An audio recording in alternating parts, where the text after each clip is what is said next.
নমস্কার, Kolkata TV digital আপনাদেরকে স্বাগত। আমি অভিক এই মুহূর্তে আপনাদের সঙ্গে রয়েছি। বছর শেষ হয়ে গেল 31শে ডিসেম্বর 2025কে বিদায় জানিয়ে নতুন বছরকে স্বাগত জানাবো আমরা। কিন্তু এই শীতের মরশুমটা এবছর যখন শুরু হচ্ছিল তখন থেকেই মানুষজনের মনে প্রশ্ন উঠছিল যে কবে জাঁকিয়ে শীত পড়বে, কবে থেকে তারা শীতের দাপটটা অনুভব করতে পারবেন। শীতের জন্য মুখিয়ে ছিলেন যারা, তাদের জন্য সুখবর, কারণ 31শে ডিসেম্বর আজকে শহর কলকাতায় রেকর্ড পারদ পতন। এর আগে আমরা দেখছিলাম কিছুদিন আগে 13 ডিগ্রি সেলসিয়াস হয়েছিল তাপমাত্রা, কিন্তু আজকে অর্থাৎ 31শে ডিসেম্বর তাপমাত্রার পারদ পতন হয়েছে এবং 11 ডিগ্রি সেলসিয়াস হচ্ছে শহর কলকাতার তাপমাত্রা।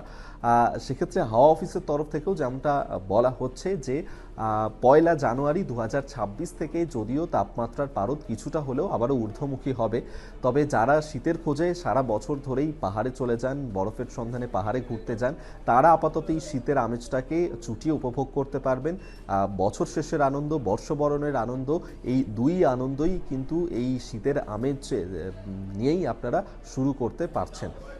যেমনটা বলা হচ্ছে যে 1 জানুয়ারি থেকে যেমন একদিকে ঊর্ধ্বমুখী হচ্ছে দক্ষিণবঙ্গের ক্ষেত্রে তাপমাত্রার পারদ, অন্যদিকে উত্তরবঙ্গের ক্ষেত্রে যদি আমরা নজর রাখি তাহলে আমরা দেখতে পাবো যে জলপাইগুড়ি, দার্জিলিং, শিলিগুড়ি, সেই সমস্ত এলাকা, কোচবিহার, সেই সমস্ত দিকটাতে বলা হচ্ছে যে আগামী কিছুদিন ধরে সেখানে বৃষ্টির একটা সম্ভাবনা থাকছে এবং 3-4 দিন ধরে সেখানে বৃষ্টি হতে পারে বলেই জানাচ্ছে হাওয়া অফিস।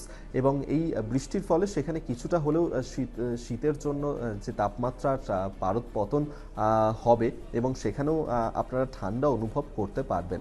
তবে এর পাশাপাশি আরও একটা বিষয় যেটা বলা হচ্ছে যে কুয়াশার দাপটটাও এই মুহূর্তে থাকবে এবং যার কারণে দৃশ্যমানতা কিছুটা হলেও কমে যাবে। সেটা দক্ষিণবঙ্গ হোক কিংবা উত্তরবঙ্গ, দু জায়গার ক্ষেত্রেই একই কথা প্রযোজ্য যে কুয়াশার দাপটটাও আপনারা অনুভব করতে পারবেন 2026-এর শুরু থেকে। বেশ কয়েকদিন সেটা থাকবে, তারপর ধীরে ধীরে আবারও কুয়াশার দাপট কমতে শুরু করবে। তবে বলা হচ্ছে যে প্রথম দিকে কুয়াশা থাকলেও বেলা যত বাড়বে রোদের দেখা আপনারা পেতে পারেন এবং সেক্ষেত্রে হালকা শীত একটা অনুভব করতে পারবেন আপনারা।